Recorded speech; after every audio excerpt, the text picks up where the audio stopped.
What's up, Duke fans, and welcome to another episode of Duke Blue Central, the podcast all things Duke basketball. Coming at you moments after an extremely disappointing loss to the Arkansas Razorbacks.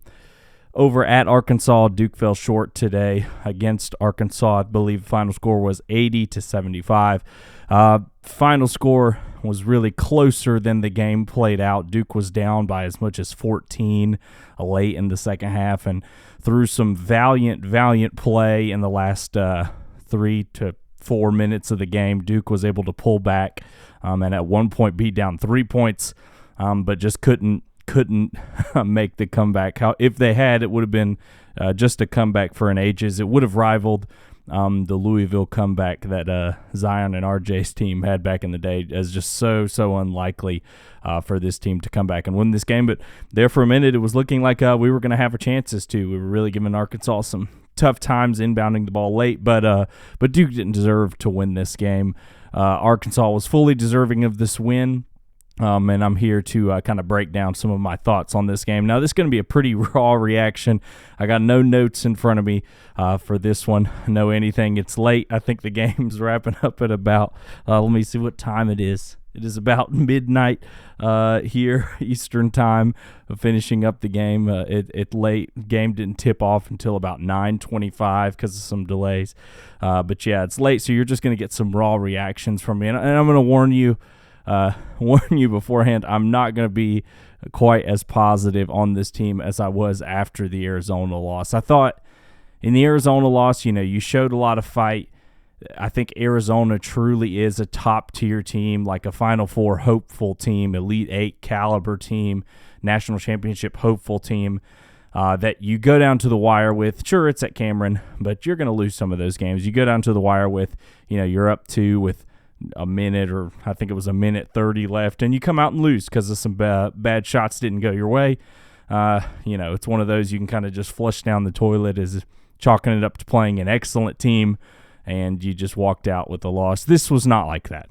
I do believe Arkansas played out of their minds tonight. If you look at how they've played in the beginning of the year, they did not play that way tonight. They are known for not passing the ball well at all, not having many assists. I think they said in the broadcast over the tournament they were just a part of in the Bahamas, they had it was an insane assist to turnover ratio, something like 7 assists per game or something like that.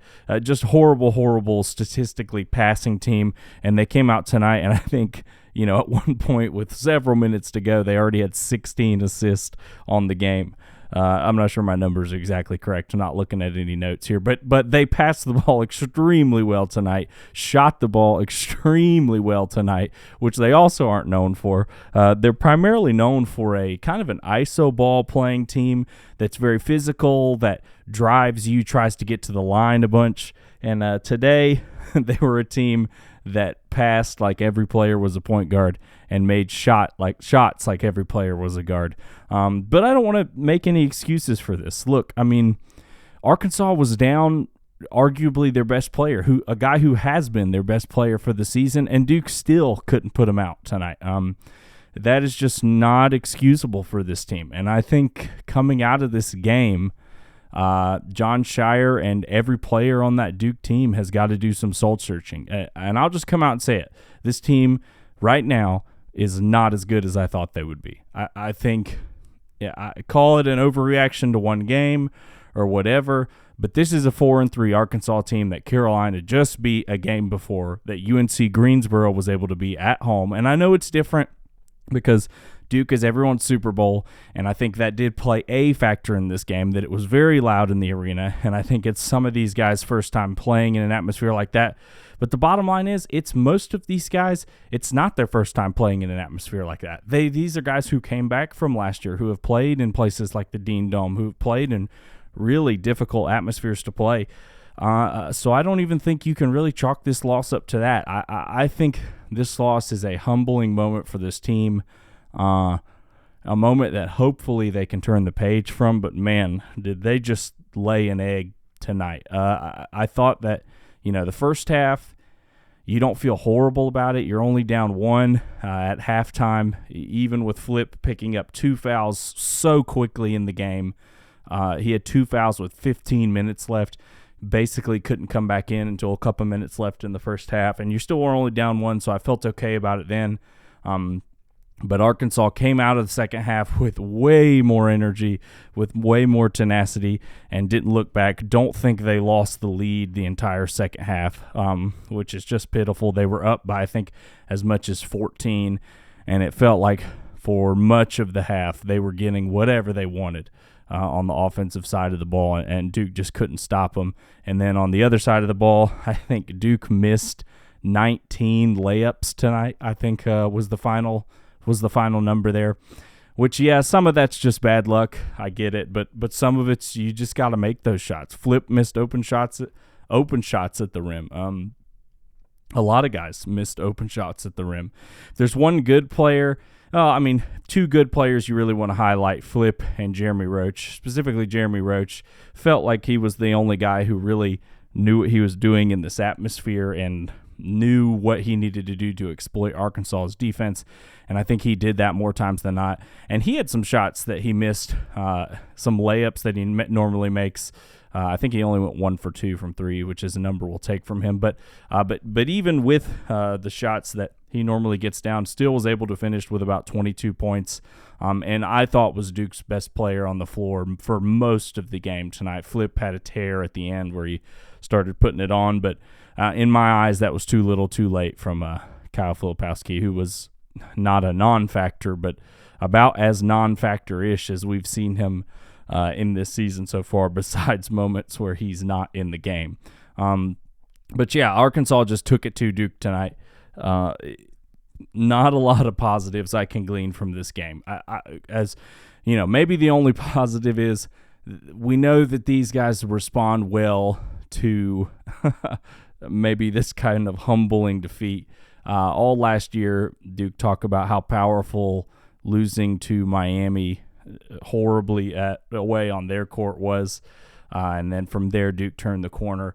This is surprisingly, it feels a lot like, not in the play style, but it just feels a lot like last year's team, where earlier in the year, we didn't really have our identity. We didn't know what we were doing. And then later in the year, we kind of clicked, knew what we were doing, and then started to get on a roll. And somehow, even though we've returned nearly that whole squad, it feels like we're finding our identity offensively still. It feels like the beginning of last year, where there's not a lot of off-ball movement. We don't know who's doing what. We're trying to still find spots for guys. And it's not just the freshmen. It's not like we're just trying to find spots for Jared McCain and Caleb Foster. If it's that, you get it. They're freshmen. You're still learning how to play. But it's like we're still struggling with where can we get Flip the ball? What's Jeremy Roach's role on this team? Is Proctor handling the ball all the time? How often is he supposed to hunt his shot? This is stuff we're supposed to know already. This is stuff that you're supposed to know in the offseason, and it's stuff you're supposed to figure out in the first few games. Certainly in these past few layup games that you've had at home, hammer out your identity. It feels like offensively this team is still struggling to find its flow, and that kind of leads me into maybe my biggest worry of this team that I've seen so far in this season, which is the three-point shooting. I raved about it on the last podcast I recorded, I believe. I tweeted about it all throughout tonight's game. This team, one of their biggest strengths was supposed to be shooting. And I'm not talking just layups, mid-range, free throw, three-point shooting. This team was supposed to be an elite three-point shooting team. They have continued to not shoot the ball from deep well in big moments. If you, I don't have the numbers to look this up or even the capability to look this up, but if you discount some of the Blue Devil Challenge games, like I think we shot like 40% against Bucknell and LaSalle or something like that, 40%, 39% in those two games. If you took out those two games, I would be surprised if Duke is shooting above 35% on the year from three. It feels like in every other game, other than a couple of the gimme games, maybe Dartmouth too. I can't remember how well we shot in our season opener. But in the big moments, Michigan State, Arizona, Arkansas. 3 biggest games of the year so far. Duke has just not been able to shoot the ball well. I am not ready to call this a good 3-point shooting team. And that sounds crazy coming from me at this point in the year. From where we were preseason, I thought it was one of this team's biggest strengths, that we were going to run, play fast, shoot a bunch of threes, and make a bunch of threes. And that was going to be a big part of our offense. It has maybe been the opposite so far. We have been a well, maybe not slow team, but slower than I expected team. We've shot threes, haven't made them at a high clip, except for when it comes to playing no-name schools in Cameron. And even against Southern Indiana last game, couldn't shoot the ball well there either. I'm just and this is something that can change. If McCain and Foster start really getting into rhythm and hitting threes, I think, and we can start running them around in the perimeter, and we actually start getting some off-ball movement. It just felt, not to rant too much about this, but the offense in today's game felt so stagnant. It felt like flip, screens, and pick and rolls were the only play that we called tonight. No guards were running around on the perimeter. Nobody was setting off-ball screens at the baseline for cuts or maybe some corner threes. None of that was happening. The ball movement was horrible. Not a lot of assist. Even when Duke was kind of rolling on offense, it was just because of some awesome plays from Roach and Flip. Nothing passing, no set plays. So maybe later in the year when we get some of those plays in rotation and we get McCain and Foster coming off screens and hitting shots, and Roach hits more shots, and Tyrese finally clicks in, we can be a dangerous 3-point shooting team. I think we can. But right now, this team, when it matters most, has not been able to hit the 3. And if you're, and I said this last podcast, if you were going to play a 3-guard lineup where you're giving up size, where you're giving up strength, where you're giving up rebounding, you have to be able to counteract that, in my eyes, with 3-point shooting. 3s beat 2s. It's part of the strategy of running out a fast, quick, good shooting lineup is that you'll be able to shoot. Arkansas was able to shoot way better from 3 than us tonight, while not running out as many guards, while not giving up any size, while not giving up rebounding or strength on the defensive interior. Duke is giving all of that up and still not hitting 3s, which is a horrible recipe for success. If we're going to shoot this bad from 3, don't run out 3 guards. You play Sean Stewart a bunch, lock him up defensively, and play like we did last year, I guess. Roll out Roach, Proctor, Sean Stewart, Mark Mitchell, Flip. Forget about the 3-guard lineups if you're not going to be able to shoot 3s. I think that is such a major issue for this team that I don't feel enough people are giving credit. I know we talk about the lack of rebounding. We talk about maybe some offensive spurts. We talk about some rotation issues that I think will get hammered out later in the year.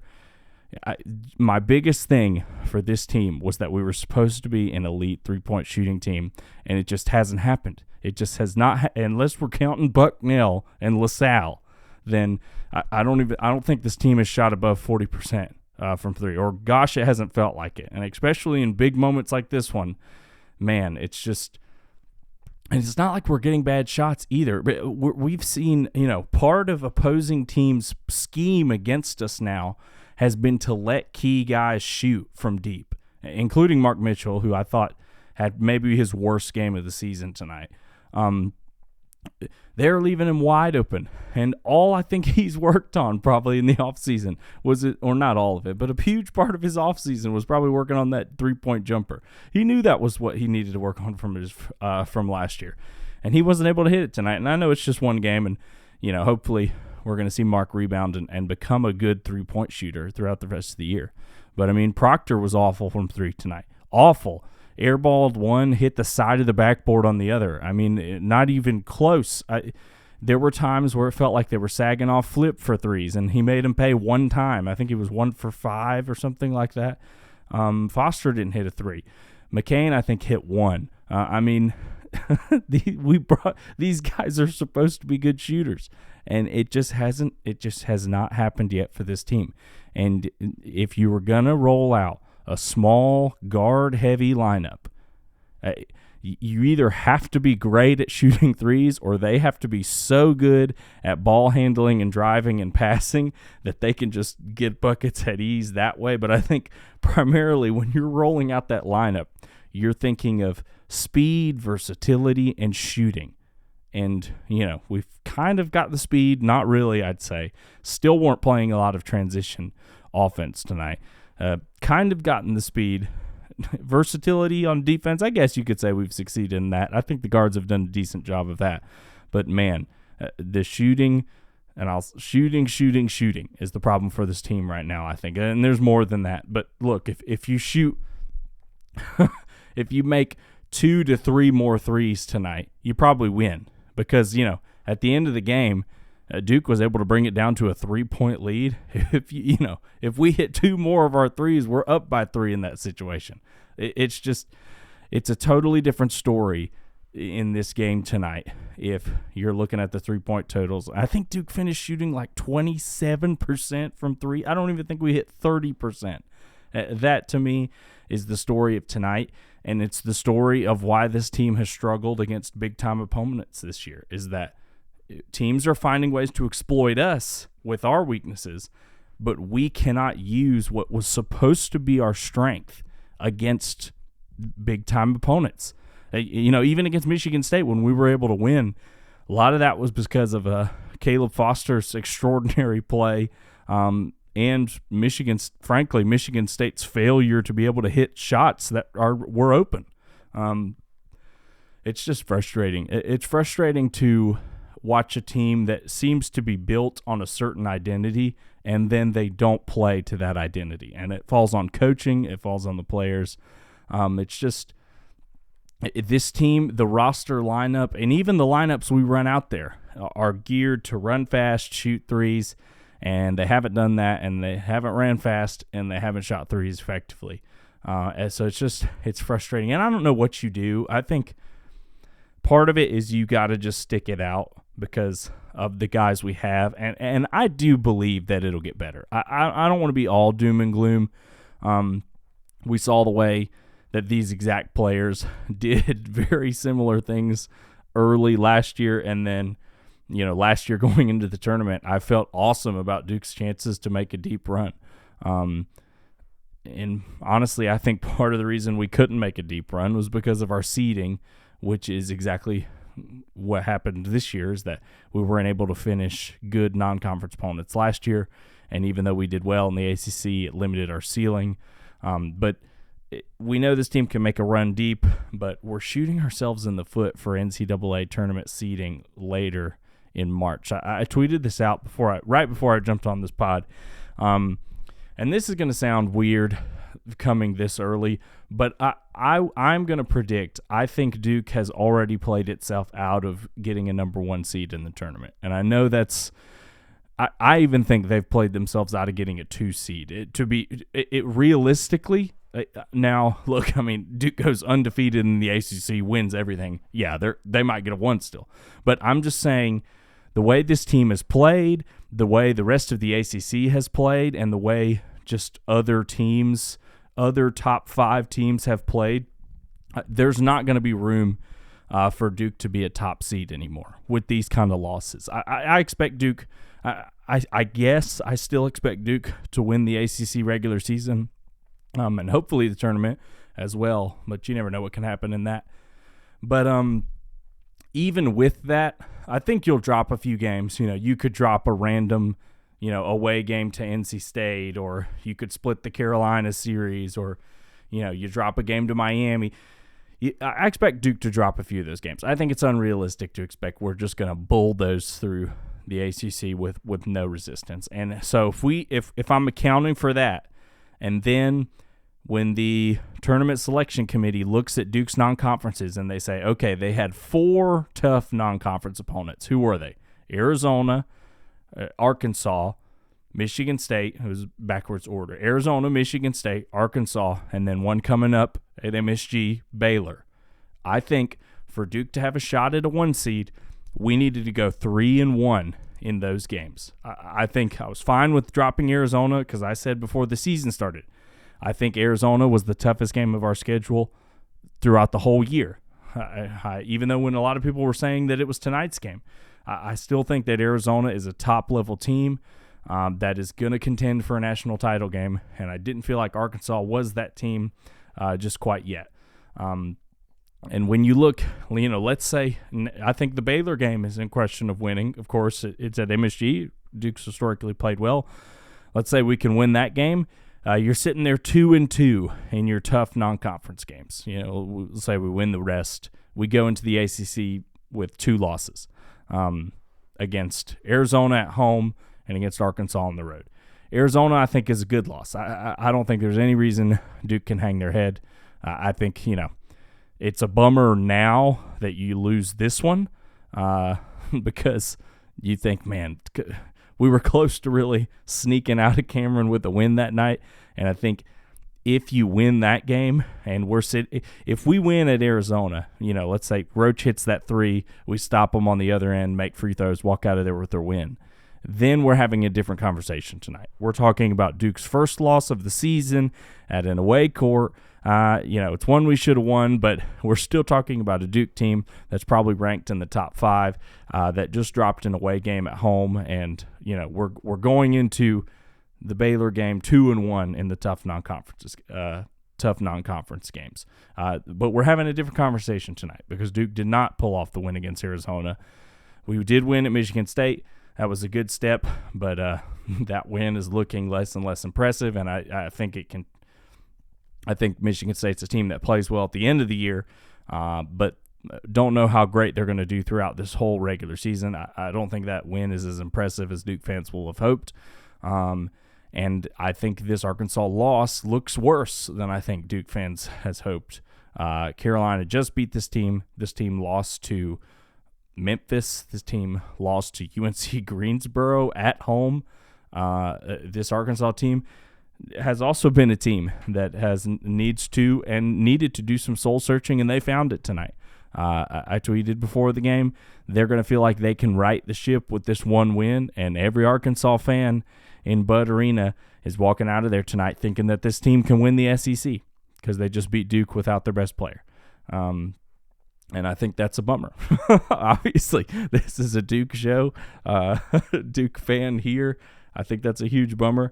And I think if I had to predict, just being realistic and trying not to be too negative, I think Duke's best seed they could get maybe is a 3 seed.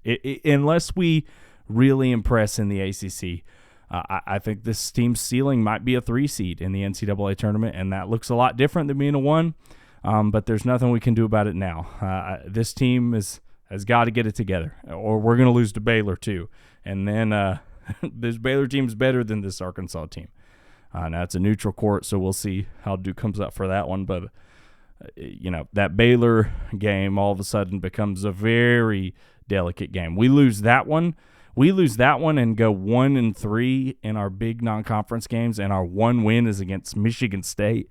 We're going to be talking about we're basically going to be talking about this year's team versus last year's team, and them being very similar.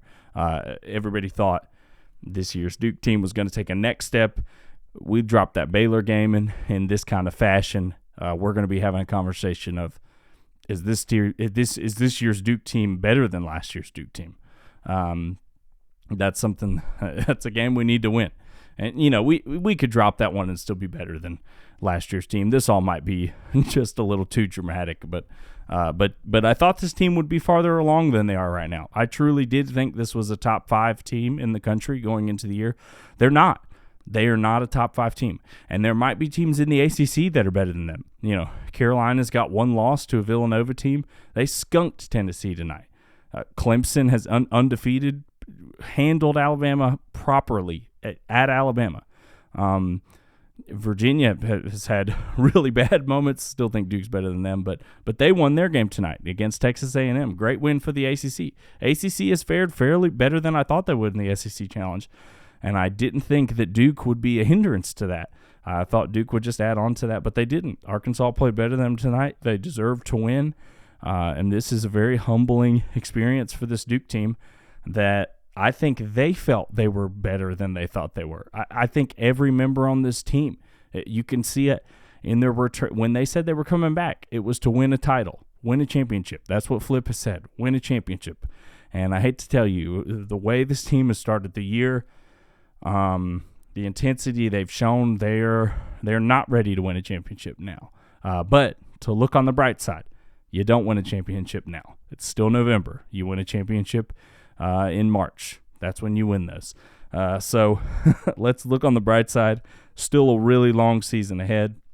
I guess if we were to beat Baylor and you look back and you say we went 2-2 in our tough non-conference games, you're not really hating yourself over that, but as a team that came into the season at ranked number 2, you should not go 2-2 in your tough non-conference games, especially when one of your quote-unquote tough non-conference games was against a team that was 4-3 coming in, and with a loss to another North Carolina school not named UNC but named Greensboro, and then Michigan State's your other one, who is not even ranked right now. So I don't want this to come off too negative, but I'm not feeling great right now. This game is just, it's a humbling game for Duke fans and for this Duke team.